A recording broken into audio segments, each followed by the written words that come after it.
So tomorrow morning, we're actually roughly in about 5 hours, I'll be leaving for my epic North American trip.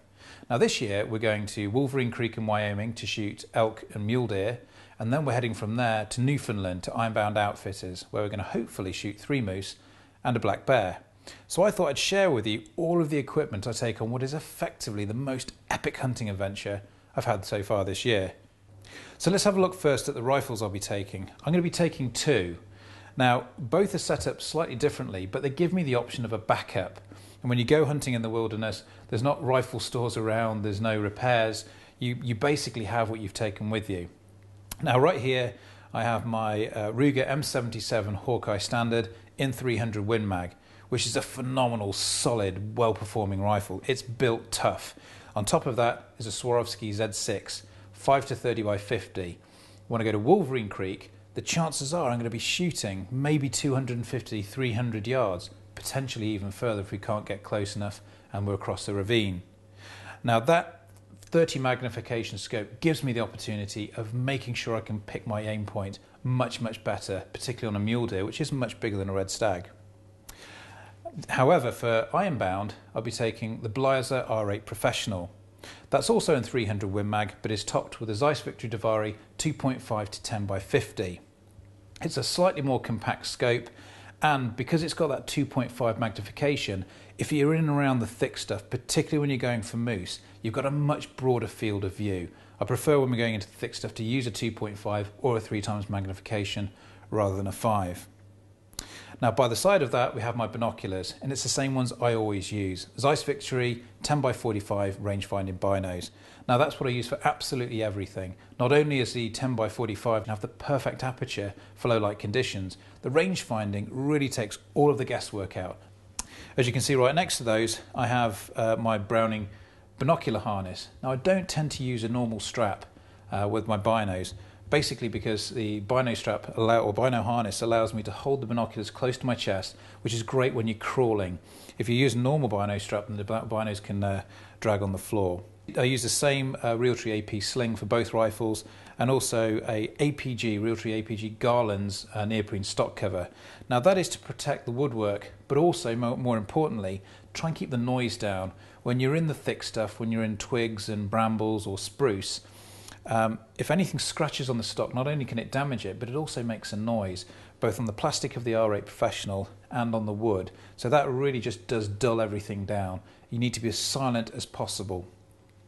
Now right next to that we have my ammo case, and we're taking Hornady interlock bullets, 180 grain in 300 Win Mag, and they're phenomenal long-range performers. So we took both rifles and the ammunition down to the range at Garlands yesterday. Let's see how they performed.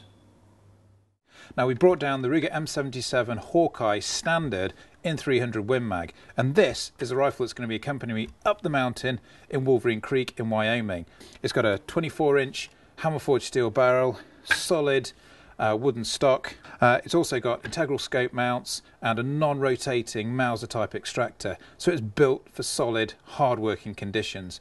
So we know that these Hornady 180 grained interlock bullets are also solid performers. So what we're going to do now, check the zero, make sure it's grouping, and see how it's going to perform in the field.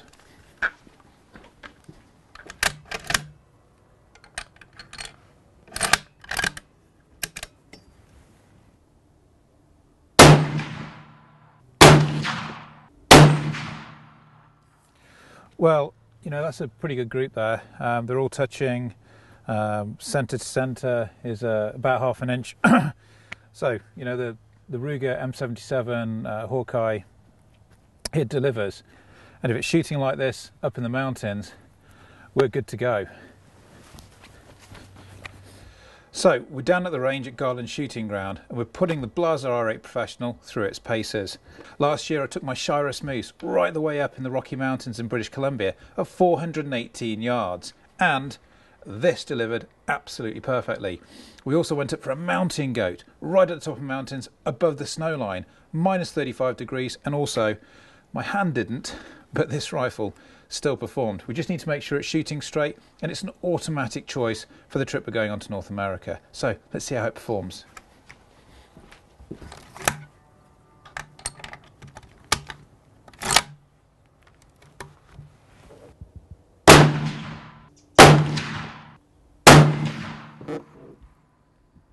This is an incredible group. Around half-inch centre to centre, those 180 grain Hornady interlock bullets, or ammunition, absolutely fantastic. The thing with the blaster, it just feels more substantial but lightweight. I know it's strange to hear the things together. Normally a rifle which absorbs recoil, that takes the kick out of the shot, tends to be a little heavier. This Blaser R8 Professional is very lightweight. It has a composite stock, but the felt recoil is significantly less than I was expecting. And if we can group like that up on the mountain, we're in good condition. So going back, we're going to start now on our clothing.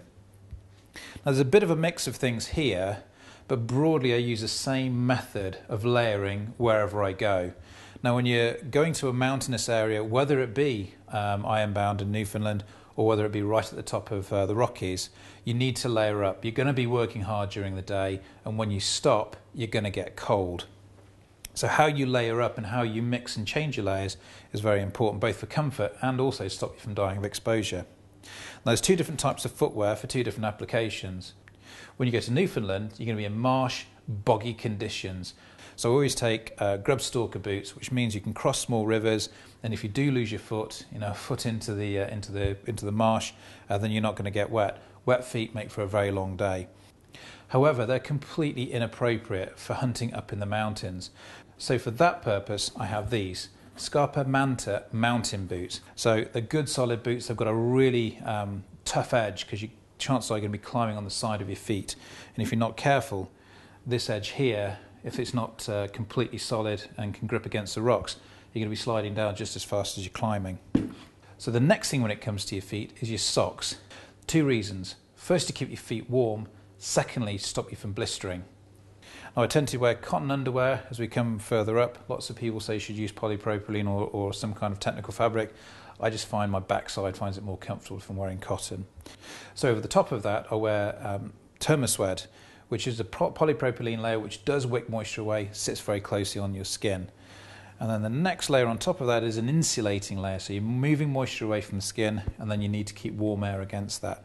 Now, depending on how warm it gets after that, I've got 3 or 4 long sleeve cotton t-shirts, but I much prefer wearing fleece. Now I have a long sleeved and a short sleeve fleece vest here. I've got 3 sets of heavyweight gloves and 3 sets of liner gloves. Headwear, once again, variety of different headwear. Something to keep your ears warm, right the way through to just baseball caps, keep the sun off your eyes. Now when I'm in Wyoming, I'll be wearing a heavier weight deer hunter rusky suit. Now that is a 2-piece suit here, which are the bibs. Now the reason I use bibs is because, as you can see, they have braces. They come right the way up your back, keeping the back area really nice and warm. The straps go over your shoulder, holding them up, and because you're being sat on a horse all day, sometimes you have trousers with a belt on. It can feel slightly uncomfortable. It can feel like it's cutting you, but these make it nice and comfortable when you sat on horseback, and they allow a lot of airflow. So even if you do get warm, you can move that moisture around. So next we have the jacket itself, which is probably one of the most insulated jackets, sporting jackets on the market. Now this also comes with a zip-in down jacket, which I've taken out for the reasons I've explained before. I do like to use a camouflage fleece underneath rather than that insulating layer, so that I can take my overcoat off and I can run after elk if I see them. So that's the heavier stuff, because we could be hunting at -50 and -60 while we're up in Wolverine Creek, and you've got to be ready for those conditions. However, in Newfoundland it's slightly different. Once again, you're not going to be climbing as high, but you are going to be climbing throughout the day. There's no horses on there, everything is on foot. So here I'm using Deer Hunter's Montana set. Now this is a lightweight option. It's waterproof, has a zip-out waterproof liner. Both trousers, as you can see, are much smaller and much lighter weight than the Rusky set. And the liner will also zip out, so if you know it's going to be a hot day, you can zip out the waterproof lining, just wear the external windproof fabric, which gives you the camouflage but doesn't carry with it too much over insulation. So when you're in the wilderness, it's not just about hunting. Yes, of course, during the day you've got to climb, you've got to ride your horse, and hopefully you've got to make a good shot. But the preparation for that actually starts the night before. When you get back to camp, the first thing you need to do is make sure your rifle's sorted. I've got a cleaning kit in here, I've got oily rags, I've got spray oil. You make sure you get all of the moisture out, make sure everything's working nice and smoothly, make sure there's no problems, no fouling in the barrel, take a rod with you if you can. And once the rifle is sorted, the next thing you need to do is turn to yourself. You need to get clean and dry as quickly as possible, put some fresh clothes on, and hopefully get into bed. Now, when we're in Wolverine Creek, we're going to be sleeping in wall tents. Now, they've got log burning stoves in them, but they don't burn all night. Sooner or later, they go out. So I've got a sleeping bag here, a Yeti sleeping bag. It's small, it's lightweight. We only get 2 duffel bags to carry all of our equipment on our horses up to the top of the mountain. So this only weighs about 1.5 kilos, maybe 2 kilos, but it'll keep me warm and dry. Keep me warm down to -15, -16. Now I'm a little bit of a, shall we say, lightweight when it comes to sleeping on hard surfaces, so I always take a self-inflating mat. Now this actually weighs about as much as a sleeping bag does, but that extra 2 inches of insulation beneath you, because the sleeping bag will compress, keeps you nice and warm. One of the things you can't forget is a first aid kit. I take a small lightweight first aid kit. This had sterilised needles, it has swabs, patches, bandages, everything you could need for any kind of trauma situation. Now, they will have a satellite phone out there to phone in a helicopter for extraction, but you need to make sure you can do the very best you can to protect yourself until that arrives. I know it sounds all doom and gloom, but you've got to be prepared out there. There aren't any hospitals, there's no roads, there's no tracks. You are responsible for your own well-being. We also have 2 other forms of insulation. Now, these are lightweight down. This is a down jacket which folds into its own pack, and this is a down gilet. Now, as you can see, we've got plenty of other insulation here, but if it is really, really cold, then you'll be thanking yourself that you actually took these. Whether you just use them around camp or if you put them into your rucksack and take them with you for glassing, having this additional insulation, it could be quite useful.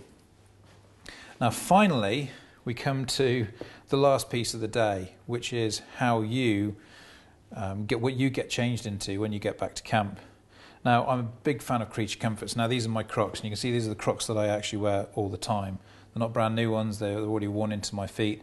But when you come out of your tent and you walk from there into the mess tent, you're in the middle of a wood. There's going to be mud and rocks and soil and snow. So you need to take something which is going to keep your feet dry. So that's those. And underneath that, I have another set of base layers and basically one of my pyjamas. So a fleecy set of tracksuit bottoms and another Apex base layer. Over the top of that, my Realtree AP hoodie, so that I can remember where I came from. So there you have it, my Wolverine Creek and Ironbound Outfitters full hunt equipment for 2012. Now, all of this will be used in upcoming episodes of Team Wild TV, where hopefully you'll see me harvest a magnificent trophy elk, mule deer, 3 moose in Newfoundland, and finally a decent sized trophy black bear. So stay tuned for all the action.